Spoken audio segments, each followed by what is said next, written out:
Let me fucking scoot back a little so I don't punch the microphone. Hey, come listen to our podcast, yeah. Please listen, it's a hitch. If you don't listen to our podcast, yeah, then you are a bitch. Maybe that one. Welcome to Filmoscopy, a quaint little podcast where three friends get together and discuss their favorite movies. Today, I am Lance, your host. I am with the two guest hosts. Of course, depending on the order of those episodes that came out recently, I guess the last episode Owen was on it too, but we recorded one in between and released it before that didn't have Owen. It was our year-end special. So there's going to be a lot of like weird flash forwards and flashbacks. So today's episode is going to have Cody. Cody, say hello. Hello. And then Owen, say hello, good sir. Hello.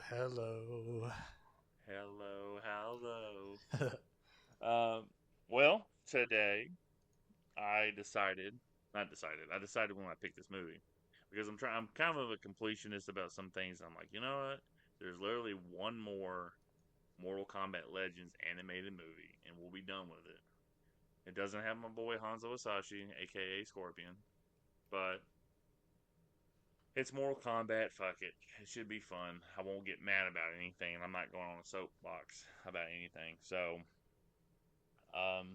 yeah, we're doing Mortal Kombat Legends Cage Match, which is it's not connected to the continuity, or really the continuity of these movies goes Scorpion's Revenge and then Battle of the Realms. And then the Snowblind movie is kind of like an alternate future reality, but it was created after Kano got the Hourglass. So who knows if that's actually a sequel to Battle of the Realms, or if it's, we're doing something completely different. And this one's completely different, but it kind of picks up where Scorpion's Revenge starts for the heroes. So, we're doing this movie. Gentlemen, Owen, what is your experience with Mortal Kombat? No, I'm just kidding. Because if you want to hear that, I probably asked that at least like 5 times now already. Owen, was this the first time you watched this movie, sir? Yes. Okay, before I ask Cody, if you had to do a quick ranking of the first 3, how would you rank how you liked them? I remember you doing that in the Snowblind episode, but Yeah. I'd be curious to see like if it holds up to the same rating. I know you don't remember how you rated them, but Yeah, I'm trying to find a list of all. So it's Scorpion's Revenge, and then I think after that it's Battle of the Realms, right? And then it's Snowblind, and then this one, right? yes, that's how the 4 goes. But how would you rate on how you like enjoyed them personally? I would probably put, and I mean, I feel like on this higher level, like on this number 1 spot, they might be able to be like switched around. But I think the 2 that I had the best time, like the most enjoyable time watching, was probably Scorpion's Revenge, and then followed by the one this one. Okay. And then number 2 spot would probably be the Kenji one, and then last place might be Battle of the Realms, because I think Battle of the Realms was just kind of, what we'd seen before. But I still thought it was fine, though. Like, it was still good. Yeah, I mean, it's fun because it does have that kind of OG MK lore to it, but there's so much crammed into it, and they know it. They had 40 minutes. I listened to an interview. They had 40 minutes of that movie lopped off that they couldn't put in there. He was going to have a subplot with clones that obviously was going to introduce Melina, and they obviously didn't get around to it, and they had to cut all that shit out. So that's not the writer's fault, technically. I just think they thought they had 2 movies to do this with. So they were trying to cram everything in those 2 movies. I think when you try to map out a story. Oh yeah, a lot of shit's gonna get cut, especially but it's also like you're like, okay, I got 2 movies to do this with. So you kind of take your time with the first movie when you're writing it out. It's kind of slow, kind of prodding, establishing everything, and then you realize, oh wait, I got to fit all this other shit in the second movie. So that's kind of like what they have to do, for that one. All right, Cody, sir. Was this your first experience with this movie as well? It was. Okay. I'm going to ask you the same question. How the first three movies that we've seen, well, the first three Legend movies, not the live action ones too that we watched. Like, how would you rank how you enjoyed those movies? Because I think you like Snowblind the best, if I'm not mistaken. Excellent question, Lance. Excellent. No, I would actually put at this current moment in time, I would do Scorpion's Revenge, then I would do Snowblind, and then Cage Match, and then Battle of the Realms. Okay, I can see that. Cool. So this was the first experience for me. I actually held off on listening to the Mortal Kombat fan YouTube channels or podcasts that I like listening to because I wanted to have like that first experience. And we were going to record last week. It ended up not working out, but we'd watched it last week. I rewatched it this morning, and I actually listened to an interview with the writer and a podcast that did a commentary on it. And I'm like, okay, I kind of really enjoy. I just love the Mortal Kombat period. Obviously, not so much the Mortal Kombat 1 story, but I do love this franchise, so that's why I picked it. But when I was listening to it, I understand the writer was a fan of this stuff, so I do appreciate what he's put into it.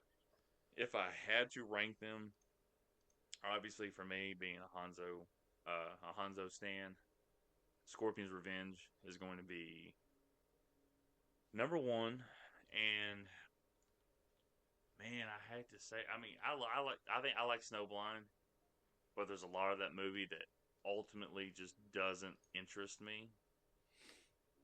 So I'd have to put Battle of the Realms number two, just because there's a lot of Scorpion and Sub-Zero. Like there's this Scorpion and Sub-Zero fucking team up, which is awesome.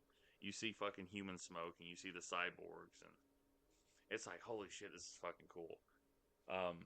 So I have to put Battle of the Realms just from that nostalgia standpoint, because I love the Mortal Kombat 2 story. I love the Deception story. And then I'd have to put Snowblind. Man, I put Snowblind at 3. I put this at 4, not because I didn't like it, but it's just the lack of Scorpion. Because there's no Scorpion. But the Grim Reaper Scorpion we got at Snowblind, I thought was just like a fucking A+ costume for Hanzo. I thought, I wish they had put that in Mortal Kombat 11 or in this game, which obviously they're not going to. But yeah, so I'd have to go kind of ranking in the order because of the featureness, Hanzo being featured. Other than that, So yeah, I guess we'll get into this movie. Oh Lord, how do I put this? Mortal Kombat is an acquired taste. You either have to be a fan of the game, and you run into two different types of fans. Like one fan is just a fan of fighting games and he just likes the fighting part of it. And like, oh, there's a story, and it just plays stupid like that. That's a pet peeve when someone will say something on either social media or in person. It's like, oh, I didn't know there was a story to it. I'm like, dude, just fucking Google something before you even speak. Pull out your phone. Take 3 seconds and Google Mortal Kombat story ? And you'll come up with something. Wait, there's a story? But then you have. That's when you're like, bitch, Yeah, shut your yap. Exactly. It's just, it's just fucking just irritating. But, so if you get into but you have other people that are diehards and they really like their characters. They really want their characters to be the main character. So for me, Scorpion's Revenge was that big victory when I go oh hell yeah, Hanzo, even though. Scorpion is Ed Boon's favorite character, quote unquote, until he wants to replace him with somebody else. Yeah, Hanzo being the main point of something, it's a victory for me. It's like, oh yeah, my guy is the main person of this. And I was telling somebody, I can't remember. It's like, I love professional wrestling, but I'm an Ultimate Warrior fan, and then Jeff Hardy fan over professional wrestling. So if they're not on the TV, I am less interested automatically. And I can go without watching professional wrestling if they're not on TV. I'm not even really watching Jeff Hardy on AEW anymore. But I can go Ultimate Warrior disappeared in '98, I didn't watch wrestling again until 2002 when I discovered Jeff Hardy wearing face paint. So I can pick it up and put that shit down. And like football, I'm a Chiefs fan, and I pull for my dad's fan of my dad's team, the Vikings. If they're not on my TV, I'm extremely less interested. And with Mortal Kombat, if there's no Scorpion, I'm less interested. So I think Snowblind being that kind of slow and prodding, like movie. I mean, I appreciate it. I do. I listened to a commentary today of Cage Match, and they said maybe it's a little too much like Mad Max. Like they took too much from it instead of just being inspired by it, which is okay. But you know, this movie right here, Cage Match, I thoroughly enjoyed because it is very 80s inspired and like 80s action flick inspired. Like they said it, like it popped in my head earlier because there's a few musical notes in this movie that has saxophone. I'm like, this has got a Lethal Weapon feel to it, and they said the same thing. It's like, okay, so I'm not the only one. So it definitely feels like Lethal Weapon, and I think I kind of like this art style of Johnny Cage for this movie versus what he looked like in Scorpion's Revenge at Battle of the Realms. I don't know what it is. I just like it. Yeah, I like And this. obviously- I like this art style too. I like the shading. I like all the stuff in shadows is like the purple and the pinks and stuff. It's pretty cool. Yeah, it's definitely the 80s. Yeah. The 80s shit. So, Yeah. what do you think? What do you think, Owen? For my just before we get into the plot from a storyline perspective, how do you think the story flowed this time versus like? Do you think there was growth from the writer, like from each movie? Like it kind of improved each movie in some way, or do you think it was all kind of the same for you?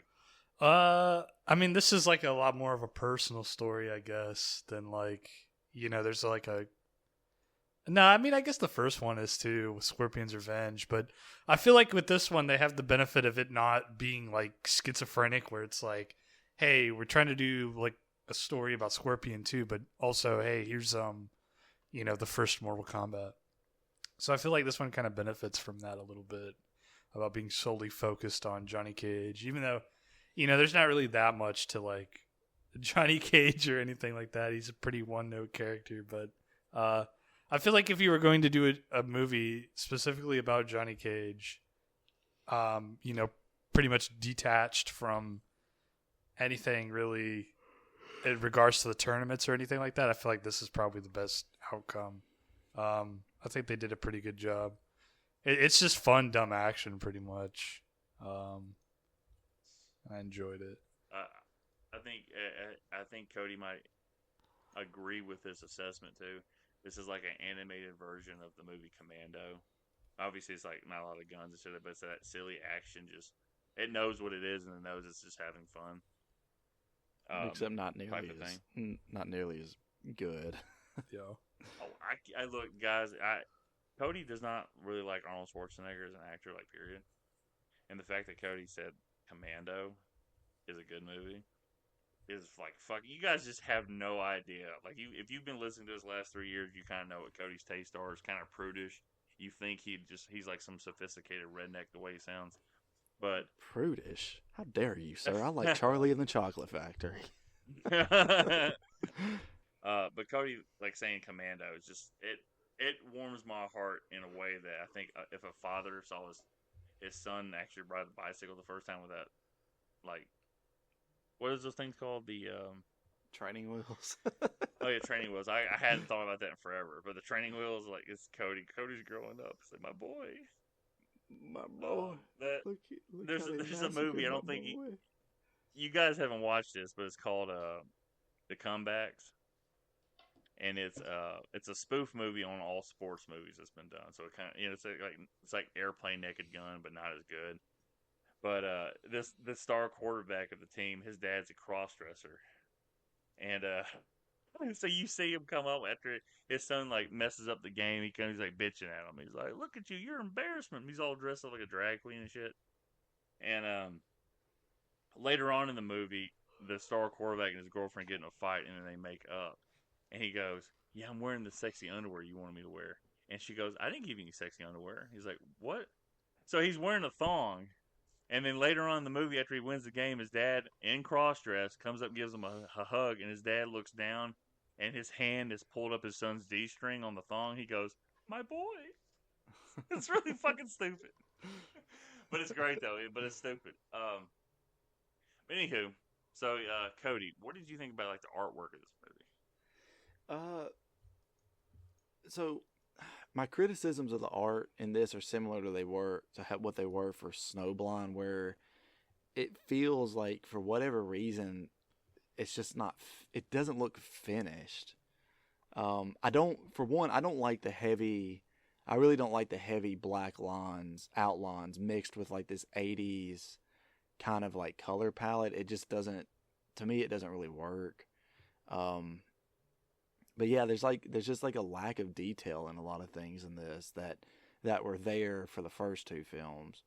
And I mean, we kind of talked about the reason why it may have been that way with Snowblind, because, you know, it was made, you know, pandemic times and all that kind of stuff. But I don't know what the excuse would have been for this. Yeah, I think that when you come to like when you said the word rushed, I think it might be that because, you know, I think Scorpion's Revenge came out in 2019, 2020 came out with Battle of the Realms, 2021 was Snowblind, and this movie, which had been in production and had the voice lines recorded in 2022, came out this year. Mm. And it's done by a South Korean studio, I guess, that Warner Brothers owns. Because if you look at the credits, it's all Korean names. You know, other than the American voice actors that are in this, you see that. So I think it's probably one of those things. They're probably just working them like as fast as they can. Let's get this pumped out. Let's get this pumped out. Let's get this pumped out. Yeah. I do think like these movies prove that Mortal Kombat can work as like an animated series. Like ultimately, if you put like a Mortal Kombat show together, like 10 seasons, I mean, just something. I mean, you don't have to do like that. I don't need live action because you can do more with animation than live action. But like an adult themed like Mortal Kombat, like Legacy, that web series that they did 10-minute episodes, but you can make these like 23 minutes or however long you want to make it. I think Mortal Kombat could work. What are you gonna say, Owen? I feel like this art style's trying to sort of imitate. There's a show on Netflix that was like kind of like this, similar style, like, you know, the goofy 80s stuff. I can't remember what it was called, but there was like kind of like all the characters were like sort of black and white, but they were shaded with purples and stuff. And I remember them having dark outlines as well. God, I cannot for the life of me remember what the hell it's called. But they're pretty similar. But I guess I do kind of, I feel where Cody's coming from with that. Like, I do like sort of like the shading, because it does add to the idea of, you know, the time period, but it does kind of, at its worst, sometimes this movie looks like an internet flash cartoon, you know, like something a YouTuber, like a team of YouTubers could make or something. Especially some of the movement and stuff. But I mean, it's not even the shading necessarily. It's the shading, specifically the shading the paired dark outlines. with that. Yeah, it's just, it doesn't. You're right. It kind of does almost look like YouTube animation type stuff. Yeah, when it's at its roughest, it does look like that at times. I definitely don't think it's as fluid or good looking as Scorpion's Revenge, which I think probably had the best animation out of any of these. Okay, I can respect that. Cody, do you kind of feel the same? Scorpion's Revenge Yes, looks the best, or do you think like Battle of the Realms did? No, yeah, I think Scorpion's Revenge. I concur. Okay. You haven't. Let me ask you this, Cody, because you've spoken on this before. You're not a fan like at all of like 80s nostalgia or 80s in general. Do you think possibly the 80s colors on this, like, because it's very neon. You look at this movie and I see like 1980s, 1990s Sting and Ultimate Warrior, like neon colors that just glow. It's not really so much that I'm not. Do you think that might, because there's not a difference though. You know, it's like Battle of the Realms. You have a little bit of that neon stuff with Johnny Cage at his house, but then the Scorpions is kind of dark and then fiery. Sub-Zero's is dark and cold. Like there's a difference in that movie. This movie feels like straight up all neon, where like Snowblind was straight up everything looks like it has sand added to the color because of the shading of everything. You know, I wouldn't say that it's necessarily that I'm not a fan, like just not a fan whatsoever of like the '80s like style, but it's just I just don't feel like it works very well with the way that it's portrayed in this. okay, I got you. That's cool. I'm just curious because like that's my one complaint about Snowblind is like obviously it's a Mad Max movie, but everything has sand added to the color. You know, even Sub-Zero's blue, Scorpion's yellow, everything's just darker. Even when it snows, it looks like that when it snows in that movie, it almost looks like that part of the movie is being played through a VHS tape. It's kind of weird. And like this movie, everything's very 80s and very neon, which I'm cool with, but you know, there are some things that doesn't look quite as good. All right, well, so let me ask you guys real quick. How familiar are you guys with Serena, Kia, and Jataka and Shinnok and Quan Chi's stories? I just know that they're from the Legends Sub-Zero game. That's really, Cody? and that they're Quan Chi's like sluts or something. Yeah, Cody, what do you know about them? The stories. I know we cover this on the show that is yet to see the light of day. I know that they're like servants or something to Quan Chi, and they're demons from the Nether Realm, and they're in Sub-Zero mythologies. And that's pretty much it. Okay. Well, let me take it back a little bit to you guys, and I'll explain something to you. Back to the dawn of time, there was something called the One Being, and he was split up by the Elder. No, I'm just kidding. He split up by the Elder Gods, and now we have the realms. No, that's right. Like, eventually, we're going to release at some point, maybe this year, maybe next. Who fucking knows?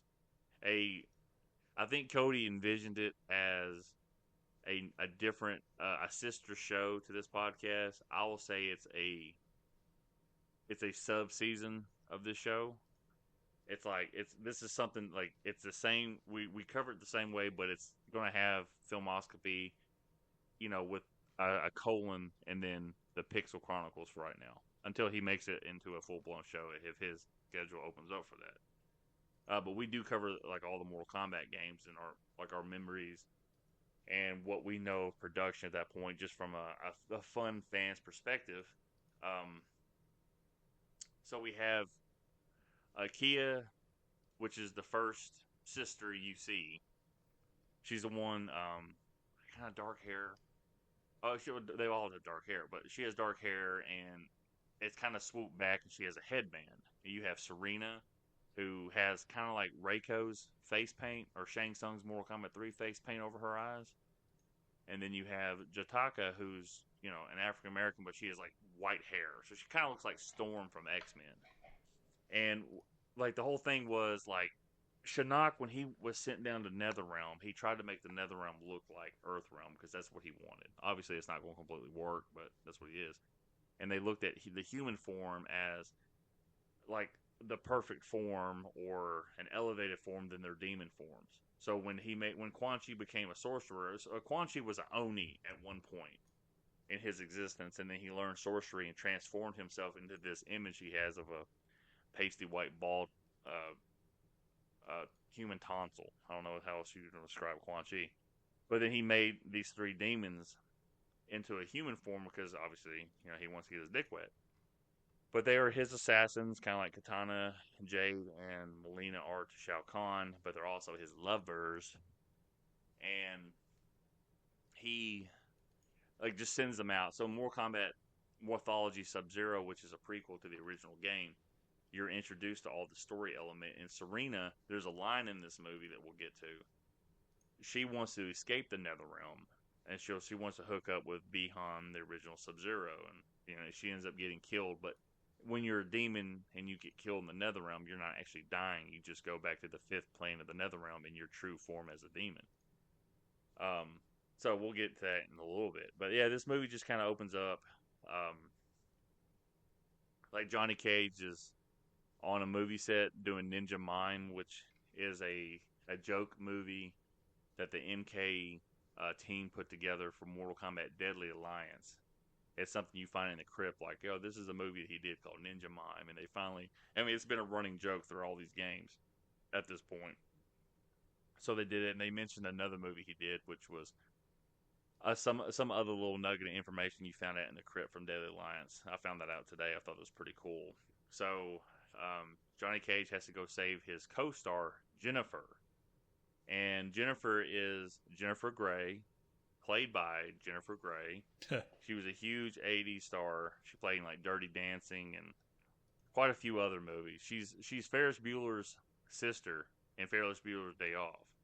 If you had to have a visual image of that, and so she has all this, which is it's entertaining. I like it. I mean, to be honest with you, she was pretty hot back in the day. So when you see her later on, she's pretty hot. And then she's turned into Serena. It's like, ooh, okay. Spoiler alert for the for the podcast. But yeah, so Johnny Cage is doing a movie. He gets an argument with his director.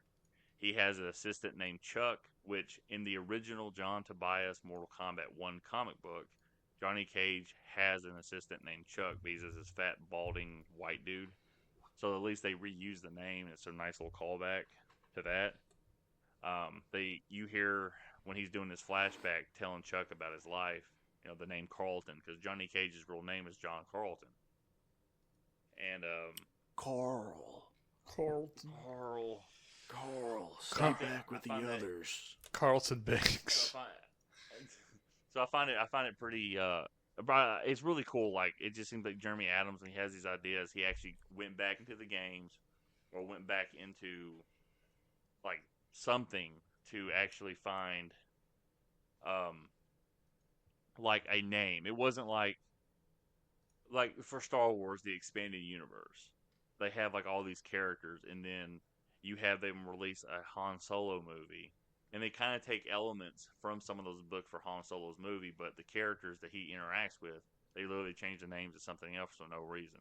So he actually kind of keeps the names the same, and I really enjoy that. It's just a nice little connection for somebody who's a long-term fan of the franchise. But so Johnny, he finds out that Jennifer's missing. She's actually the star of the movie, even though Johnny Cage. This movie is told by Johnny Cage's narration, so he's the star in his head. But this is really his first big break, and Jennifer's the big star. So he tries to go try to find her. He he goes into the bedroom, the house, and he hears, like, the house is kind of all messed up, and he hears a woman going, or two women going, in the bedroom, and he's like, all right, kind of almost like Johnny Bravo, and he goes upstairs, and he opens the door, he goes, is everybody decent, with a smile, and it's Ashra, who is one of the sisters of Serena, Kia and Chitaka, who was introduced in Mortal Kombat Deception. She looks like a female Raiden with her hat. Is fighting with Kia, and Kia is she's the she's really kind of like non-existent in the story. She's just there, and you kind of like notice in the Mortal Kombat mythologies, like cutscenes, she has really big melons. And like that's the only reason I remember her. She's played by the chick who did the motion capture for Sonya in Mortal Kombat 3 and in Mortal Kombat 4. So I was like, oh, okay, so that. And Serena's played by the chick who did motion capture for Sindel in Mortal Kombat 3. And she also did motion capture for Tanya in Mortal Kombat 4. So there's these like kind of similar like facial things I recognize with these characters. Like, okay, they're still based off the original actor's look, which is kind of cool. But Ki and Jataka are fighting over this scroll, or you don't know it's a scroll yet. It's a rolled up piece of paper at this point, and they're fighting. And then Johnny Cage gets in the middle of it, and then they both escape because they're chasing each other. Well, Asher's really chasing Kia, and then Johnny Cage notices there's a bomb in Jennifer's house, so he escapes and blows up. And he decides to try to go find this scroll so he can, this piece of paper, and try to find Jennifer. So where are you guys at right now with this movie as you're watching it? I'll go with Cody first, obviously. Sorry. I shouldn't have let you guys hanging like that. My bad. I mean, I'm interested in where it's going at this point. I mean, you're not too far into it yet, so Okay, so it had your interest at this point at least. You weren't completely like turned off from it yet. yeah. Okay, all right, Owen. Was that about the same for you? You're like, okay, this is a little different. This or- is so we saw his manager, the guy who's voiced by my Oh, my no, not yet. We hadn't seen him yet. okay, that's when I was sold on the movie. uh shit. I Um, wonder what the fuck they were thinking. Like they literally Gilbert Godfrey. yeah, Gilbert Godfrey in this movie is like it's so fucking funny. I swear there's points when he calls him on the phone, it's like he's not even trying like to fucking even act at all. He's just like, get the fucking fuck back here. The funniest fucking shit. I'm sorry to hijack that, but yeah. I mean, I'm kind of neutral at this point. I mean, you know, I like Johnny Cage and all, so I mean, I was down for it at this point, but it hadn't hooked me. Okay. Well, Gilbert Godfrey does play Johnny Cage's manager in this movie, and this is his last voice acting credit. He passed away in 2022, so he was dealing with like some issues with his heart from what I was just reading up that he'd been dealing with for years. So yeah, but it is cool to see him like this, and his voice just kind of belongs in like an over the top role like Mortal Kombat anyway. Yeah. So I think it's pretty cool they actually had them like he did this like this is one of his last acting roles, if not his last acting role before he passed away. But yeah, so like the chase goes on. Johnny Cage gets on a tour bus. He's like, hey, you got to follow that car. Because in that car, Kia and Asha are fighting over the scroll, and then Kia gets knocked out of the car. The bus runs over Kia. So like the kills happen. Yeah, that was really funny too when it just fucking hits her. Yeah, she explodes, and then that dude, the guy driving it, goes, "Damn, what does he say? Damn doves, or damn some bird." He's like, "Damn birds," or something like that. That's what he called it. Yeah, yeah. But he so, you know, you got this whole thing with Johnny. It's just a whole little chase thing. Johnny doesn't know what he's really chasing after. He gets a call from his manager, who is played by Gilbert Gottfried, tells him, "Hey, you got something from the big man." Of course, the voiceover Johnny Cage can't say the big man's name because of like copyright reasons or something like that. It's probably Steven Spielberg ultimately.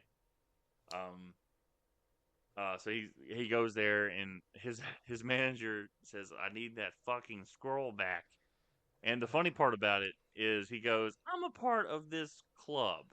He goes, the Academy Award winning club, or he goes like, "Let's kiss assy," or some shit like that, or the Actors Guild or some shit like that.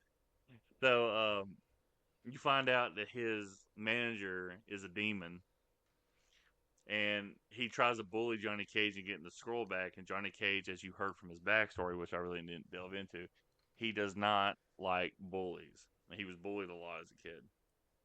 And what's pretty cool is like when he does that backstory, I gotta go back to that real quick. His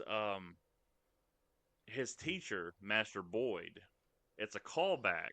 I think they kind of went with the Chuck Norris '80s look for his master, but Master Boyd is the guy you see in the Mortal Kombat '95 movie. That's on the set when Johnny Cage's like, "Hey, you're in my chair." He goes, "Master Boyd," and he's kind of got like long gray hair and a beard, and that was the guy that trained Johnny, but he's being impersonated by Shang Tsung. So that's who Master Boyd, who's doing the training montage, is straight out from like Karate Kid for Johnny Cage, is supposed to be. So is that in the first movie where Shang Tsung? Yeah, the very first movie. Okay, that's cool. That's kind of a cool callback. Yeah, like I said, when they use names, man, they do the research and actually use the names for these movies, which is cool. The long story short, Johnny ends up discovering this club that he was talking about. It's literally just a club of like magicians, and Jataka is taking him down to this like really chamber And then Ostrich saves him because she's literally trying to like, because she's talked to Raiden. Evidently, she's part of the White Lotus, and Raiden, who's only in one scene in this movie, is talking to her. I guess it's supposed to be where Raiden finds out about Johnny Cage or some shit like that. Trying to think what else is like interesting, because literally it's just like I said, it's kind of like an '80s action scene. Like Johnny Cage ends up killing a lot of demons and shit like that, and then they find out that Jennifer is a part of this cult, and she wants the scroll, and she knocks out Johnny Cage and keeps him captured. They tell Johnny Cage that he has the blood of a god, and that they need his blood to open the portal to release their god, Shinnok. And you find out Jennifer is actually Serena, who's the main chick, and they have all these markings on Johnny Cage. It looks like somebody looked at the markings on Quan Chi from the video games and just sketched this on his chest and his face and shit like that. It looks real stupid. So he ends up like they draw the blood, and it's really cool when Shinnok does show up at the end of this movie, because you see the fucking hands like from NetherRealm. They're kind of like they have like, you can see the not flesh but the muscles on the hands, because they're supposed to be skeletons, and that's a little callback to like Shinnok's Mortal Kombat 4 fatality, which he stole from Scorpion, where he raises his hands and a skull hand comes up from hell and grabs you and like pops your head off. But then also Mortal Kombat X, when he shows up in one of his intros for each match, these two hands from hell come up. They're skeleton hands. They open up and Shinnok is in them, like he was being protected by them. So Shinnok is kind of released, and he tells Serena, goes, "Serena, my dear, I thought you were lost to us." She goes, "I was. I'm now back." That little line is obviously a quick little nugget to Mortal Kombat Mythology Sub-Zero.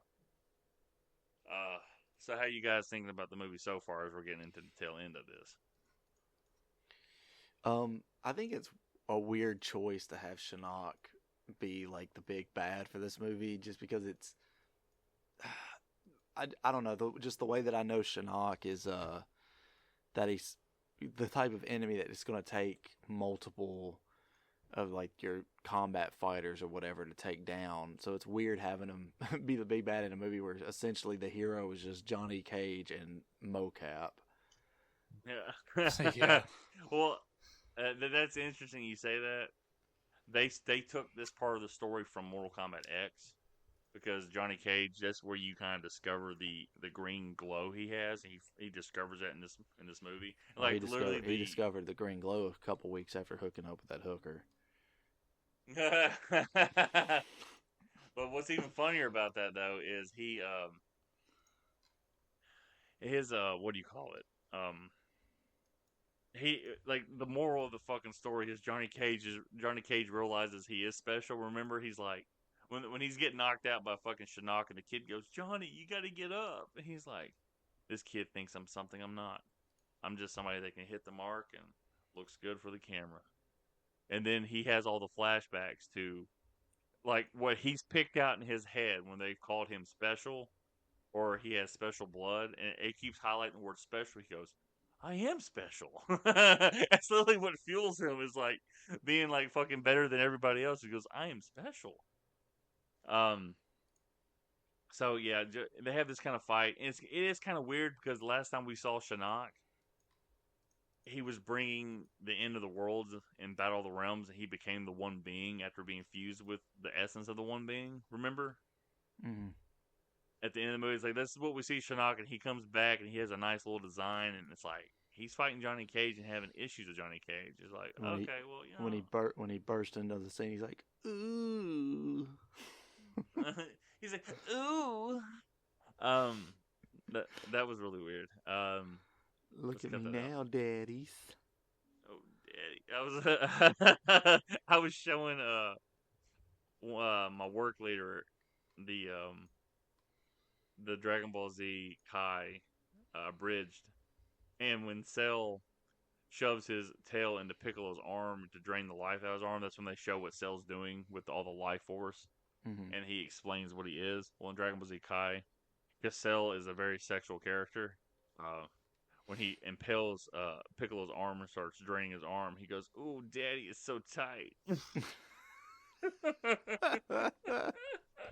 If anybody's out there a Dragon Ball Z fan or somebody that's never liked it, just go watch Dragon Ball Z Abridged. Like, it will give you a new impression of the show, and it's fucking incredible. Like, just it's amazing. Question Like, for y'all. I know it's a little bit of an off topic, but did either one of y'all watch that SNL skit I sent y'all where it's Bill Hader and it's like the puppet class or whatever? Yeah, but is he doing Christopher Walken? No. He's like a Vietnam War vet or whatever, but his puppet is basically also him. So like he's using the puppet like to tell horror stories from his time in the war or whatever, and it makes everyone else in the class is like uncomfortable because he's like talking about how like he burned a village to the ground in Grenada or whatever. Yeah, y'all should really watch it. It's fucking hilarious. But anyway, I don't know what I thought about that. No, I had actually seen that like a couple years ago, but I thought it was something else too because he does all these impressions. Yeah. He sent that to me. My memory jogged to him doing a Christopher Walken impression. Like, no one was laughing out loud that night in Grenada. Me, I was saying TTYL to my innocence. It's so funny. Bill Hader is fucking like incredible. Like, no man, yeah. I know he's kind of pigeonholed in that fucking like that comedic role, but like he's extremely talented. Like, period. He golly damn, he did one. There's like a thing where he's on Conan and he's doing the Arnold Schwarzenegger impersonation. He's working on set on I think Arnold Schwarzenegger's movie. I want to say Collateral Damage or Eraser. I think it might have been Collateral Damage. I know exactly the interview you're talking about. And he goes, "Go find my my hairdresser Brian." He's like, "Go do it." And he was like, "Show some initiative." And he's show me your leadership. Show me your leadership capabilities. Yeah, I know that shit right there is like fucking like perfect. And then somebody deep faked his face to where every time he says something in Arnold's face, he has Arnold's eyes and shit like that. It's really good. He's fucking funny. Like, but yeah, Owen, if you hadn't seen that puppet skit, you need to see it for sure. It's hilarious. And there's a second part of it too that they did, I think, for the 40th anniversary of SNL, where he comes back or whatever, and it's it even has like a Vietnam flashback at the end of it. It's great. All right. That's pretty fucking funny. All right, real quick. So, because Cody's talked about this, and there is a part of me that I guess I kind of just shut my brain off. And like, okay, it's a Mortal Kombat movie. Fine. Is there any part of this movie, Owen, like, well, not part, but like, it's like Johnny Cage and Shinnok, and like we've seen Shinnok merge the worlds and is about to destroy everything. Is there a part of you that's like, where's Raiden? And why is it only Johnny Cage fighting? He shows up in this movie, though, doesn't he? He's talking to Ashra. He talks to Ashra, but he's there. Don't you think he'd show up? He's like, man, I'm too busy for this fucking bullshit. He's like, well, we got to keep the canon. Johnny Cage can't know about me until the Scorpion's Revenge. Yeah, that's why I agree with Cody when he was saying the thing about Shinnok. Because I thought that maybe what they were going to do was have it be like these cultists, but never actually have Shinnok show up. But then they have Shinnok show up, and I'm like, why? You know, like what the fuck? You just gotta have a big bad. Shinnok's like Mortal Kombat's favorite big bad to make look like a bitch. Yeah, because nobody like really like likes this all powerful thing. Yeah, no, but it's like nobody like he's supposed to be all powerful and he's really not. Like, yeah, you know, if you think he's a fallen elder god, so in theory he's more powerful than Shao Kahn. He's more powerful than Onaga. He's definitely more powerful than Quan Chi and Shang Tsung. Quan Chi. But he literally gets his ass handed to him every fucking game. Like Mortal Kombat X, Cody can like verify this for you because I know he played it just like I did.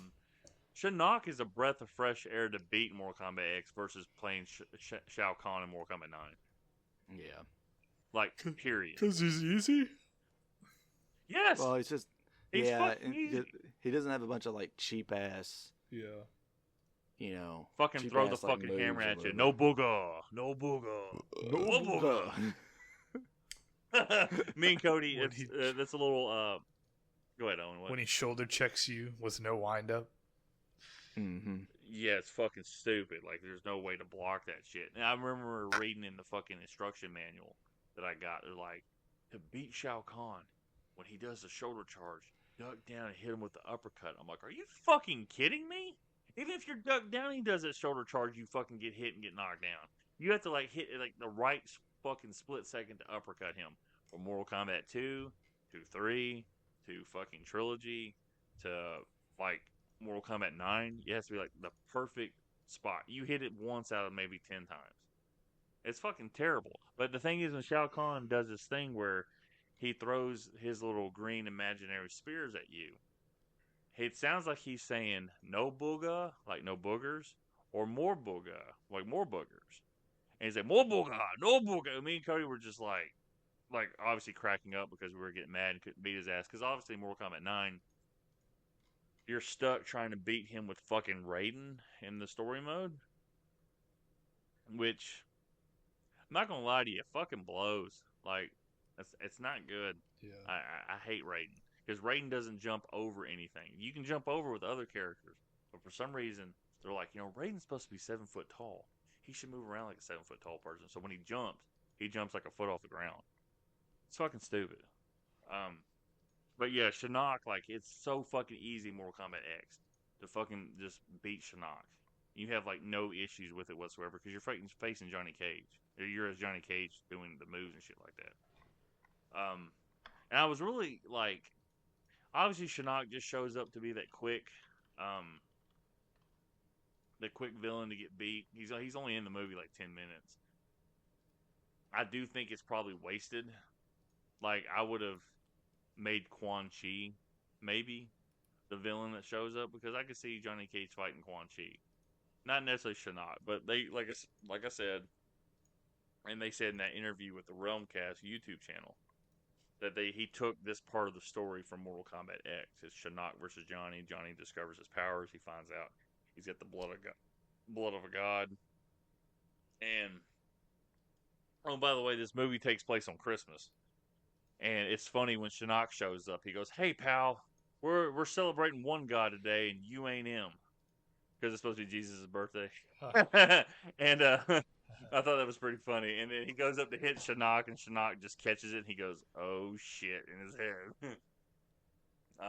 So yeah, it's some funny shit. Like I said, this movie's got some funny moments, got some funny one-liners. I do like the 80s,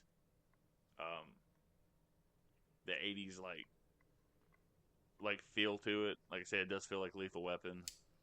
I think that Joe McHale does a great job as Johnny Cage, but this movie does borderline on too much of him talking. Like, Johnny Cage and Kano are two characters that people find incredibly funny, and it's true. But if they're the main character of a story, you got to have a little more. You have to have somebody else to bounce off of, because it can be too much at some point. I think that some people that I've heard talk about the Mortal Kombat 2021 movie, and everybody's like, "I love Kano. He's my favorite part of the movie," and they've said, like, he's kind of fucking annoying. Like, there's too much of it.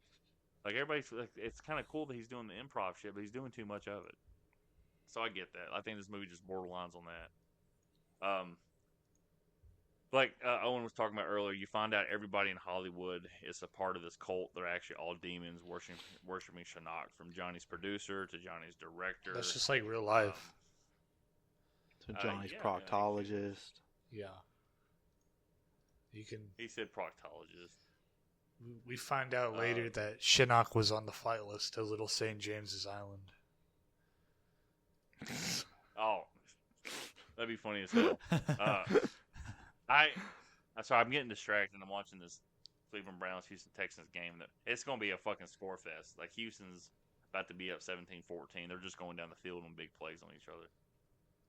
By God. But I am pretty like, I thought it was kind of funny. Like,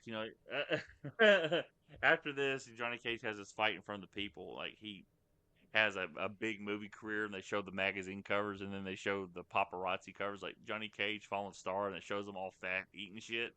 And it's like, what happened to Johnny Cage? And it's like, man, that was quick. And then you see some paparazzi taking pictures of Johnny Cage outside of his house. And if you pay attention closely, that house, I'm pretty sure, is the same design of his house that they used in Scorpion's Revenge at the beginning when you see him at first. So it's a cool setup. Like, nice little callbacks. Like, say, it can be loosely connected to it, but I mean, who knows? But yeah, it's like I said, it's like the Johnny Cage story you've seen just played out. It's funny that he's introduced to Shinnok and all these Netherrealm demons, and then you watch Scorpion's Revenge, and he goes, Earthrealm, so dumb. And like he doesn't know Raiden's a god and all this other shit, so it's kind of like, yeah, that's the problem with doing kind of like a prequel. You have to introduce something like that, but yeah. Oh yeah, I figured they would probably keep the stakes low, considering, but I don't know. Oh well. It's all that Molly. yeah, went like to I his said, they did a brain. good job with it. What, Cody? Said all that Molly went to his brain over that time. He forgot what he like did. 2 months? Yeah. It all looks the fucking same. I beat Shinnok and I did nothing but pop Molly once an hour. I was That's funny. sweating. You My guys- eyes were the size of the moon, and I had a raging boner all the time. Me too. I can Well. feel it in my loins.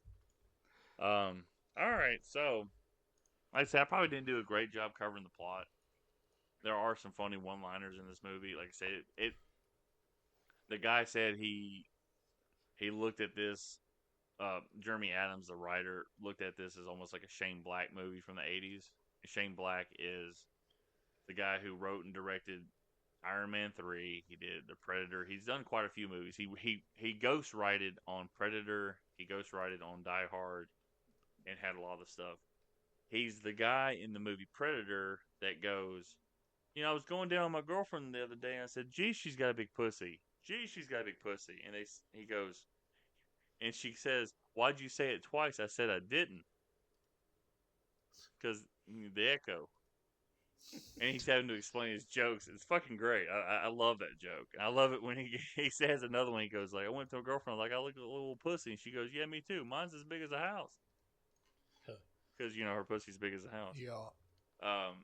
He's so that's Shane Black actually acting in the movie. So that's the whole thing with that. Very 80s inspired. If you like Lethal Weapon, if you like Mortal Kombat, I think you'll like this movie. Like Cody alluded to earlier, Chuck tries to. Chuck goes. He wants to be just like Johnny Cage. He starts having these badass moments in this movie because he's like, they say WWJCD. What would Johnny Cage do? And so he starts like he'll step up and like start fighting somebody the best he can, and then he decides he's going to get karate lessons at the strip mall, and it doesn't work out for him like it does Johnny. So he ends up being Johnny Cage's mocap actor and calls himself Mocap in the video game. A weird visual. They had Johnny Cage in Mortal Kombat Trilogy fighting Scorpion, and when Scorpion does the spear, they don't have Ed Boon's voice saying "Get over here." They have somebody else saying "Get over here." It's really fucking weird. And they don't even have the right sound effects in the game. And like, so yeah, that's pretty much like all. I forgot about that they have like the little fake Mortal Kombat one. They probably couldn't get Ed Boon in. He's like, I don't want to do this shit. Well, no, I mean, it's Warner Brothers, though. Warner Brothers owns Mortal Kombat. They own all that IP. They should just be able to put gameplay footage in there, you would think. It's almost like they didn't want to pay Ed royalties. Yeah. Well, they wouldn't even have Which to is pay Ed fucking dumb royalties as hell. considering they own it. So They own that shit. Well, I know. I'm talking about like later on. Like he does get. That's why they cut all that shit off the HBO Max, because they didn't want to pay royalties to the actors. So I'm assuming like this is something they just wanted to change, so later on down the road, they don't have to pay any royalties to Ed for him being credited. Because anytime you use his voice in a game or something like that, he has to be credited for his voice. I'm sure he's getting royalties for the 95 movie and 97 movie. So it's just one of those things. It's kind of weird that they did. Warner Brothers, like I said, that episode's already been released. But by the time this episode comes out, it's like 3 episodes ago. We just kind of trash Warner Brothers because they're also, again, on the threshold of being bankrupt, and they're having to merge with another corporation because they can't get their shit together, and I find it extremely funny. I really wish Sony would get a whole, like, be able to buy the Mortal Kombat franchise and NRS and let them do their own thing. Just fund them. Sony can make some money off of it. They've done it with Insomniac Games, with Spider-Man and all that shit. It's just fucking irritating, man. I feel like they're going to be fucked. Like Mortal Kombat going forward, like it's going to be stuck in this limbo because Warner Brothers is about to go out of business. I hope Mortal Kombat 2 actually gets released, not like they did with the Batgirl movie where they filmed it, the movie's not good, we're not going to release it. You know, it's like, I don't fucking need you guys to do that stupid shit. Yeah. So, all right. So before we close up, going to the final thoughts. You guys rank the movie as you recommend it or don't recommend it, and since the beginning of the episode, has your ranking changed after talking about the movie a little bit? Cody, we'll go with you first. No, mine's the same as what I said earlier. As far as recommending it,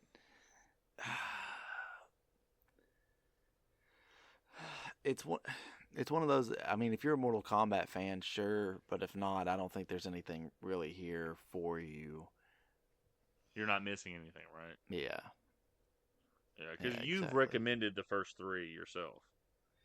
Yeah, but even then, I think if I remember right, Battle of the Realms, I even said the similar thing of like, if you're not a Mortal Kombat fan, you know, you're probably not going to enjoy it because that one relies very heavily on like the story of the first three games or whatever. Whereas the other two, I think, are decent enough to watch on their own. But yeah, I think this falls in the same kind of camp as Battle of the Realms, where if you're not a Mortal Kombat fan, there's nothing really special here. Okay. And you said that when you ranked them, you did Scorpion's Revenge, Snowblind, then Battle of the Realms, and then this movie, right? No, Cage Match was third. Oh, Cage Match was third. Okay, I don't Yeah. remember how that worked. But really, once you get past the first two, it really doesn't matter how you rank them to yourself, really, because it's not like you can go back and rewatch them. Well, yeah, I mean, Battle of the Realms just like this at least you could go into and watch without any context of the other stuff. I just don't think that it's a good. I don't think it's a very good animated movie. Whereas opposed to, but the story still stands on its own. Whereas Battle of the Realms is this like really convoluted if you don't have prior knowledge of the series. Okay, I got you. All right, Owen, sir, I'll go with you in your ranking. So yeah, I kind of fall in, I guess, in a similar line with Cody, but a lot of these movies, I feel like pretty much with all these movies, you know, you're probably only like these are marketed towards like, you know, Mortal Kombat fans and people who are already interested in it. So yeah, I think, you know, just if you don't know anything about Mortal Kombat or if you aren't interested, I think inherently you're probably not going to have a very good time, you know, watching these. But I like this one for what it was worth. So I feel like if you're a Mortal Kombat fan, especially if you like, you know, the character of Johnny Cage or maybe some of the more goofier, you know, funnier aspects of Mortal Kombat, you would probably get a kick out of this one. Okay, I got you. And you had this one ranked, what, a third for you as well? I believe second. I think I had Scorpion's Revenge, this one, then Battle for the Realms. Snowblind. No, Snowblind, my bad, and then Battle for the Realms. Okay, got you. All right. Well, I'm sure somebody's gonna be listening to this, be like, "It was literally less than an hour ago. How's you not fucking remember?" I can't remember anything. Yeah, no, my memory's fucking fucked at this point. Yeah. I would say if you're a Mortal Kombat fan, I definitely recommend this movie. I feel like if you're not a Mortal Kombat fan, you're not gonna be interested in it.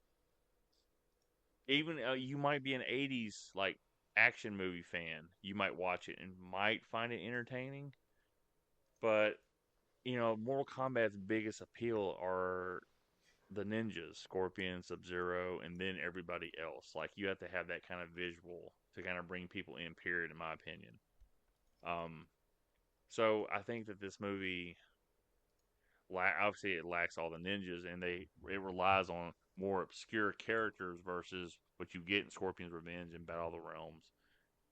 So I think that from a mass appeal, it's not going to have a mass appeal, but I do think this movie was still pretty successful from like a money making standpoint.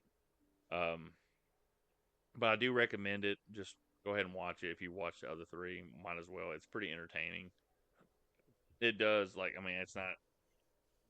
I know there's people out there who's like, I'm glad they did something different with the story instead of just having the ninjas. Like, look, dude, most Star Wars without Darth Vader is pretty fucking boring. So, that's why it doesn't really work. You got to have Scorpion. You got to have one of the two Sub-Zeros with Scorpion to kind of like have something to anchor down the story. Because, yeah, Shang Tsung and Shao Kahn look cool as hell. But I really want to fight as the dude who throws a spear and says, get over here. The other dude that freezes somebody. So, I think from a mass appeal, this movie is not really going to have that kind of mass appeal. But I think it's going to have a niche audience. And I do think that I would recommend it just to support Mortal Kombat as a franchise. Other than that, that's it. My ratings, like I said, I'd have to just still rate them as they came out because of how much Scorpion is shown. Like, I'm the type of person, I go back and watch old WWF pay-per-views. I'm not watching King of the Ring 93 to see Bret Hart and Kurt Hennig and then Bret Hart versus Bam Bam and Bret Hart versus Razor Ramon. I'm going back and watch SummerSlam 92 or SummerSlam 91 just to watch The Ultimate Warrior. I'm not going back to watch any of the shit that people would consider classic. So, yeah, there's no Scorpion in it. My interest level is not high, but I did have fun with this movie. All right, our next movie is going to be Owen, and I'm sure he hasn't been thinking about this at all. Yeah. But it's going to be interesting to see what he picked. Is it really? Well, I'll tell you this, Owen. If you pick a movie where they have a live killing of a real animal like you've done twice in our podcast history, Yeah. I'm going to skip the next episode because I'm not watching a water buffalo or cow get killed for real on camera again. All right. We're going to watch a Serbian film. Nah, I'm just fucking with you. Oh, Jesus Christ. I'm just screwing with you. no, I want to watch The Big Lebowski. Yes. I did. I really cannot wait for this. This is going to be fun. Yes. I'm excited. The movie about Jesus. Yeah. Oh man, he's fucking Mick Lebowski. Like at the end when he's dumping the ashes and it just blows all over him. He's just kind of like looking into it, smiling. And he's like, "What the hell, man?" All right, Cody. What was going to be your movie after this? Sweeney Todd, the Demon Barber of Fleet Street. Of Skeet Street, actually. I forgot about that. Yeah, they don't make meat pies, they make cream pies. Yeah. That's disgusting. That's awesome. That's disgusting. I'm glad Cody told me this. That's fucking great. Oh boy. And then I'm going to go ahead and say this, get this out of the way. My next movie after that, just to finish this all up, it's going to be a movie shit on by Owen and Cody mercilessly. It's going to be Mortal Kombat Annihilation. Annihilation. Like, this is going to be a bad movie. I'm going to admit it's a bad movie, and I'm still going to, like, say I recommend it just for Scorpion. But that's just me. It's a spoiler alert for, like, I don't know, roughly 6 weeks from now. So, I was going to say, you guys got anything else to say on this podcast episode? Or something is there kind of some, like, news you wanted to hit? But real quick, I wanted to mention in breaking news, in the film world this week, I guess David Gordon Green they claim he backed out of the rest of the Exorcist trilogy that he started. But I think he probably got fired because it didn't do very well in theaters and it didn't do all that well critically.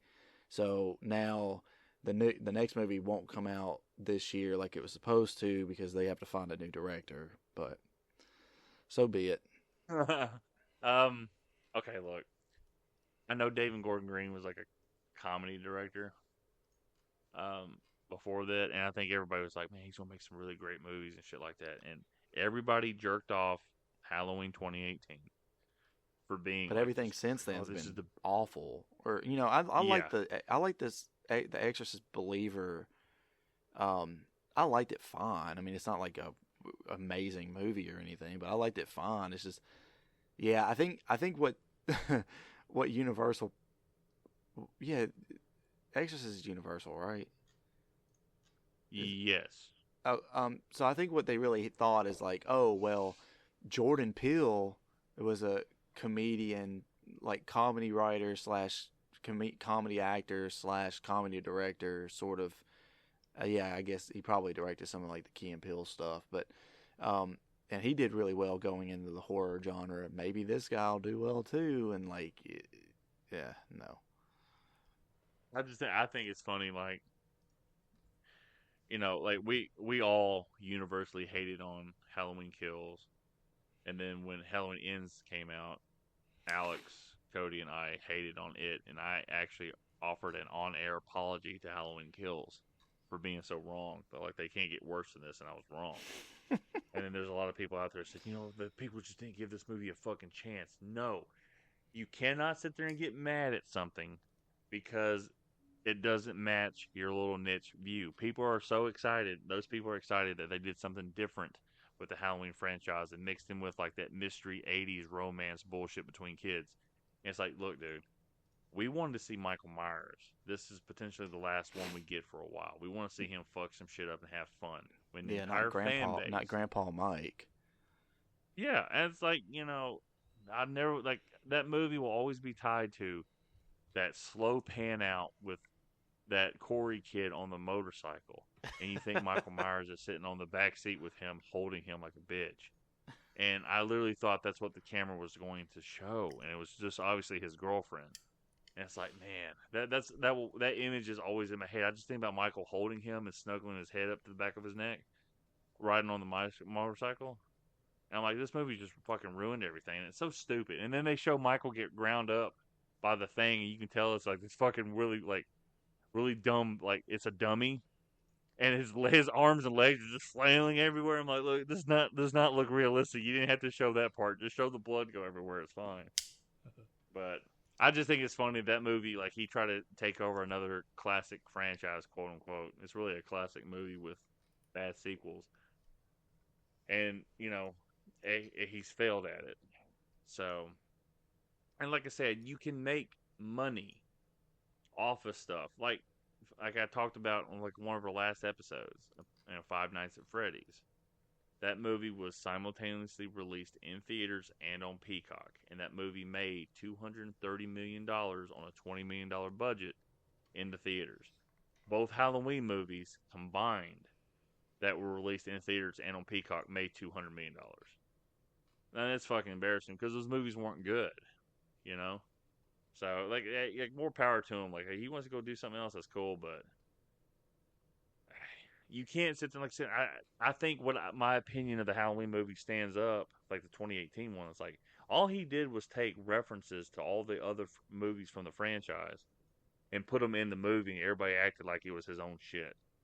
And he was like, well, we're going to pay tribute to every fucking movie that's happened. It's like, no, you stole shit from every movie and put it into your story. You didn't have an original story, and you never did. So, yeah. Fuck them. It's fine. All right. So, we got our next 3 movies planned out. The Big Lebowski, Sweeney Todd, and then Mortal Kombat Annihilation. And I'm sure after that, once we get through Owen and Cody's next movies, I might start on the Friday the 13th cycle just to watch an hour and 25-minute horror movie. Already know all the facts about it.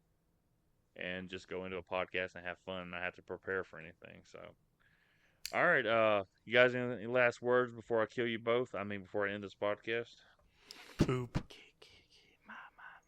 Oh, you sound just like my birds because they say poop before they poop, Owen. So that's cool. Do they really? Yeah, that's Savannah, fucking awesome. Yeah, no, they do. Yeah, like they know what it is. Savannah keeps trying to get her. She goes poop. They'll say poop, and then they'll lift up their wings and take a big old shit. In the morning. I do that too now. And Savannah goes. She told me, she goes, Noodles knows what the word poops means because she's done it twice today. She says poop, and then she poops. So she knows what the fuck it is. It's hilarious. Before I take a big shit, I go poop. And I go poop. It's like a fucking command. It's like Dragon Zord. I'm morphing into the Green Ranger, and I go poop. It's a key blast, except it's shit Look, instead of energy. You're gonna find I'm always gonna have a reference to the Dragon Sword if it can always help. So anyway, everyone, thank you for listening to this. Thank you for listening to all the Mortal Kombat episodes if you've done that. I want to say a special thank you to Tabmog99, who is a what I would consider a central force in the Mortal Kombat fandom. He's a really cool dude, and he has shared our podcast that I've covered Mortal Kombat. I've sent it to him in direct message on Twitter/X, and he's liked it, gave me some feedback, and he's reposted the last couple of them. So I appreciate that to Tabmock. And everybody that's listened, thank you so much. If you find this podcast to be entertaining, just retweet us or share it on Facebook or on Instagram or wherever it may be, or shoot us a like or 5 stars or however it works on Spotify or these podcast platforms. But thank you very much for listening, and as always, finish him.